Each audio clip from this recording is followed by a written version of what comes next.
నిర్మల్ జిల్లా బైన్సా పట్టణంలోని కాంగ్రెస్ ప్రభుత్వం రైతులకు ఇచ్చిన హామీలను వెంటనే నెరవేర్చాల్సానని బీఆర్ఎస్ పార్టీ పార్లమెంటరీ సమన్వయ కమిటీ సభ్యులు డాక్టర్ పడకంటి రామాదేవి, విలాస్ గాదేవార్, డాక్టర్ కిరణ్ కోమ్రేవార్ మరియు కుబీర్ మార్కెట్ చైర్మన్ గంగా చరణ్ రైతులను మద్దతుగా శనివారం బైన్సా పట్టణంలో పార్టీ శ్రేణులతో కలిసి దీక్ష నిర్వహించారు.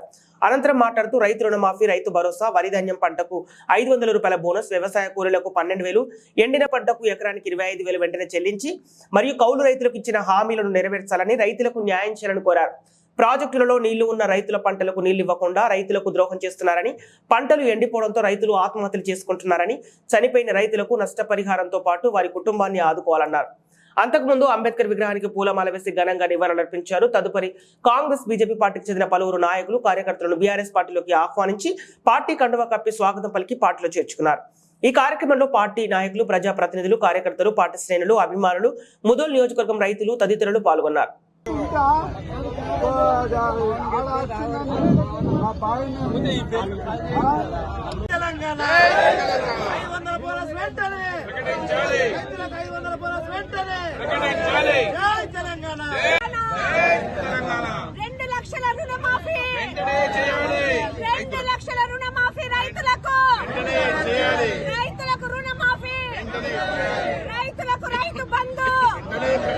రైతు బంధు 24 గంటల కరెంటు, 24 గంటల కరెంటు, 500 రూపాయల బోనస్, 500 రూపాయల బోనస్.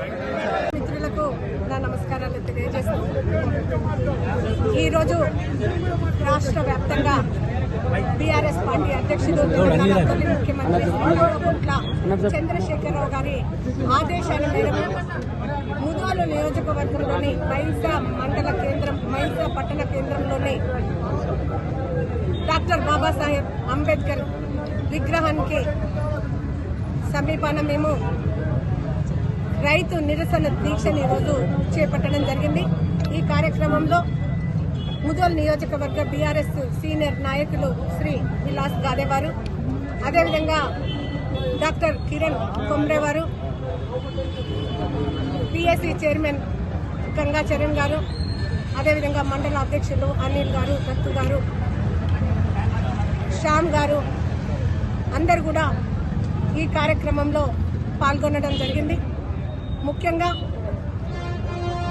ఈరోజు రైతులు పడుతున్నటువంటి అష్ట కష్టాలను దృష్టిలో పెట్టుకొని కేసీఆర్ గారు ఆనాడు ఉద్యమ పార్టీని పెట్టి ఎంతో కష్టపడి అన్ని వర్గాలతోని కలిసి తెలంగాణ రాష్ట్రాన్ని సాధించిన తర్వాత తెలంగాణను బంగారు తెలంగాణ చేయాలన్న ఉద్దేశంతో ఆనాడు నీళ్లు, నిధులు, నియామకాల ట్యాగ్ లైన్ లో ఉన్నటువంటి నీళ్లకు మొదటి ప్రాధాన్యతనిచ్చి ఏ రైతులైతే ఆనాడు ఆత్మహత్యలు చేసుకుని రోడ్డున పడి ఎంతో మంది ఇబ్బందులకు గురయ్యారో వాళ్ళందరి యొక్క జీవితాలను బాగు చేయాలి, అదేవిధంగా రైతులు బాగుపడితేనే రాష్ట్రం బాగుపడుతుందన్న ఉద్దేశంతో కొన్ని విప్లవాత్మకమైనటువంటి నిర్ణయాలను కేవలం రైతుల కోసమే కేసీఆర్ గారు చేయడం జరిగింది. అందులో ముఖ్యంగా 24 గంటలు కంటిన్యూస్ గా నాణ్యమైన కరెంటును ఇవ్వడమే కాకుండా పెట్టుబడి కింద రైతులు ఆత్మహత్య చేసుకుంటున్నారన్న ఉద్దేశంతో ఎవరు కూడా ఎక్కడ అప్పు తెచ్చుకోకూడదు, మన ప్రభుత్వం ఇచ్చినటువంటి పెట్టుబడి పెట్టి వాళ్ళు పైకి రావాలని చెప్పి అన్నాడు. ఎకరానికి 5,000 చొప్పున రైతు బంధును ఇవ్వడము, ఎవరైతే రైతులు చనిపోయారో అటువంటి రైతులకు అకాల మరణం వల్ల చనిపోయిన వాళ్ళ కుటుంబాల కోసమని ఆనాడు 5 లక్షల రూపాయల బీమా ఇవ్వడం జరిగింది.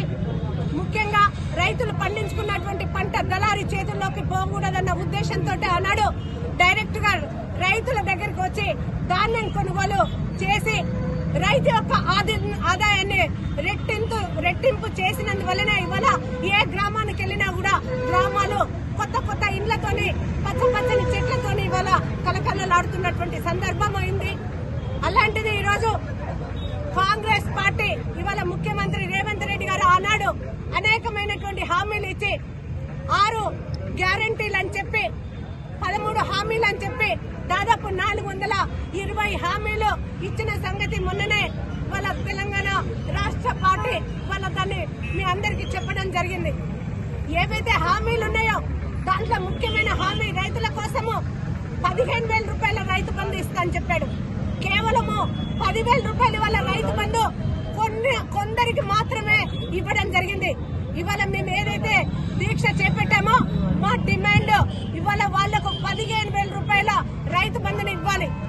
అదే విధంగా 2 లక్షల రూపాయల రుణమాఫీ చేస్తానని చెప్పడం వల్ల ఆనాడు రైతులందరూ కూడా ఎంతో ఆశపడి ఇవాళ కాంగ్రెస్ పార్టీని గెలిపించిన తర్వాత 9వ తేదీ నాడే సంతకం పెడతా, డిసెంబర్ 9 నాడే ఇవాళ ఫైల్ మీద సంతకం పెడతానన్న వ్యక్తి ఇప్పటికి 100 రోజులు కంప్లీట్ అయినా కూడా ఇప్పటికి కూడా రుణమాఫీ చేయలేదు. కాబట్టి ఏకకాలంలో 2 లక్షల రూపాయలు రుణమాఫీ చేయాలని చెప్పి ఇవాళ మేము డిమాండ్ చేస్తున్నాము.